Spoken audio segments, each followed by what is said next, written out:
Evaluasi kesuburan tanah dengan metode -1 test dan menganalisis gejala defisiensi hara pada tanaman jagung. Evaluasi status kesuburan tanah perlu dilakukan untuk menilai dan memantau kesuburan tanah agar dapat mengetahui unsur hara yang dibutuhkan tanaman. Adapun tujuan dari praktikum ini yaitu untuk mengetahui status unsur hara suatu tanah dengan metode -1 test dan mampu mengamati gejala defisiensi hara pada tanaman jagung. -1 test merupakan salah satu metode evaluasi kesuburan tanah yang menggunakan tanaman indikator, di mana dalam satu pot diberikan unsur hara yang lengkap, sedangkan pada pot yang lain diberikan pupuk dengan mengurangi 1 atau 2 unsur hara. Adapun praktikum ini dilakukan di Langkat, Binjai, Nia Selatan, Dairi, Padang Lawas Utara, Aceh, dan Pekalongan. Dan pelaksanaan praktikum ini dilakukan pada tanggal 8 September sampai dengan 3 November 2021.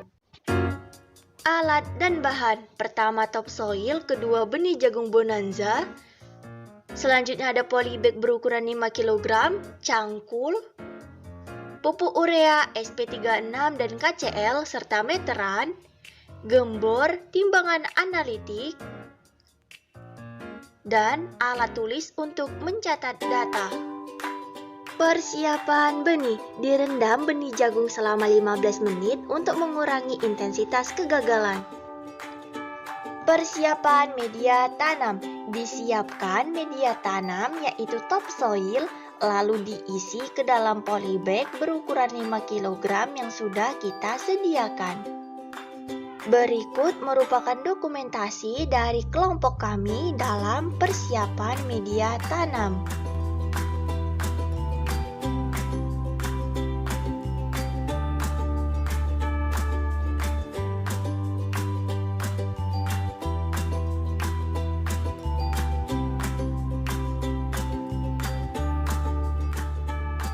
Penanaman benih: lalu ditanam benih jagung dengan membuat 2 lubang tanam sedalam 1 ruas jari.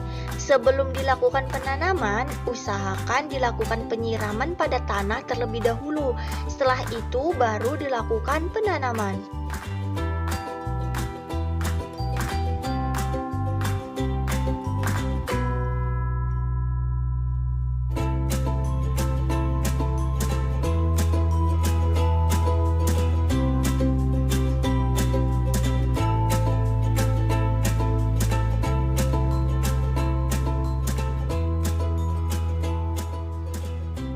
Penjarangan: dilakukan penjarangan pada tanaman jagung yang tumbuh lebih dari 1 dalam 1 polybag.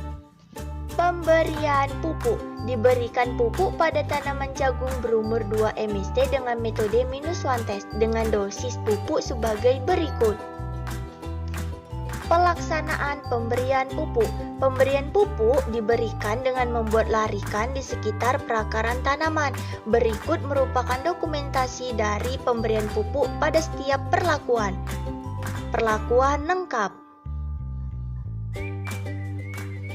Perlakuan -N atau tanpa menggunakan pupuk urea. Perlakuan -P atau tanpa menggunakan pupuk fosfor.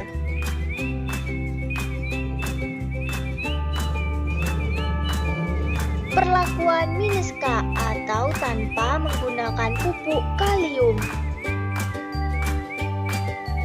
Perlakuan -NP atau tanpa urea dan SP36. Perlakuan -NK atau tanpa urea dan kalium.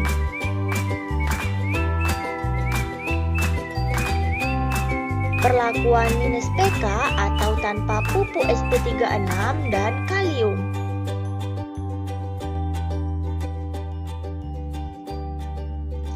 Perawatan tanaman: yang pertama dilakukan penyiraman di pagi dan sore hari. Yang kedua dilakukan penyiangan gulma agar tidak terjadi kompetisi unsur hara. Pengambilan data. Diambil data berupa tinggi dan jumlah daun tanaman setiap minggunya. Berikut merupakan dokumentasi pengambilan tinggi tanaman dengan cara mengambil daun yang paling panjang lalu mengukurnya.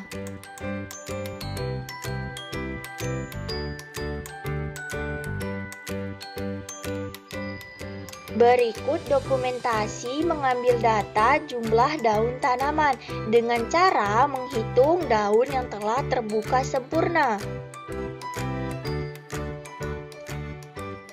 Berikut merupakan data tinggi tanaman selama 8 minggu setelah tanam. Dan berikut ini adalah data jumlah daun selama 8 minggu setelah tanam. Gejala defisiensi unsur hara dilakukan pada saat tanaman berumur 8 MST. Pada perlakuan kontrol, tanaman lebih kerdil daripada tanaman lain. Pada perlakuan lengkap, daun berwarna hijau tua dan tidak ditemukan bercak kuning baik di pinggir maupun di tengah tulang daun.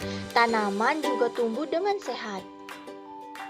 Pada perlakuan "-N", daun yang sudah tua berwarna kuning pada ujung daun dan melebar menuju tulang daun.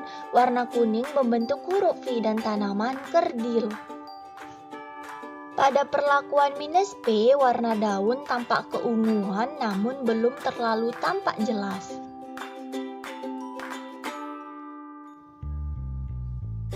Pada perlakuan "-K", pinggiran daun tua berwarna kuning dan warna tersebut berkembang ke arah tulang daun.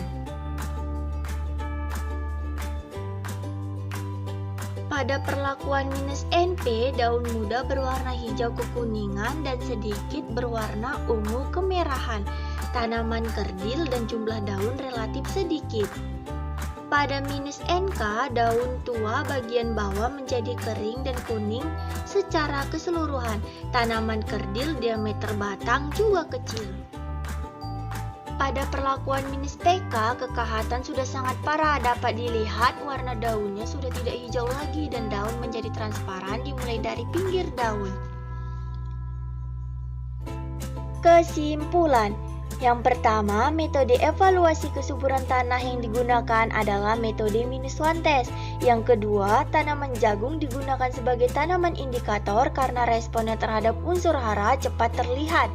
Yang ketiga, pertumbuhan dan perkembangan tanaman jagung menunjukkan hasil yang berbeda berdasarkan pengurangan salah satu unsur hara. Yang keempat, gejala defisiensi nitrogen menyebabkan tanaman kerdil, daun-daun tanaman berwarna kuning pucat dan kualitas hasilnya rendah. Sedangkan gejala defisiensi fosfor menyebabkan daun mengalami perubahan warna menjadi merah kekuningan atau berwarna keunguan. Yang keenam, gejala defisiensi kalium terjadi pada daun tua. Bagian tepi daun awal yang menguning diikuti dengan munculnya bintik coklat yang menandakan sel jaringan mati. Yang ketujuh, tanaman dengan parameter tertinggi terdapat pada perlakuan lengkap, sedangkan pada parameter terendah terdapat pada perlakuan -N. Yang kedelapan, pada parameter jumlah daun terbanyak terdapat pada perlakuan -N dengan total sebesar 69 helai dan parameter jumlah daun terendah terdapat pada perlakuan kontrol dengan total sebesar 41 helai. Pengamatan ini adalah total dari 8 MST.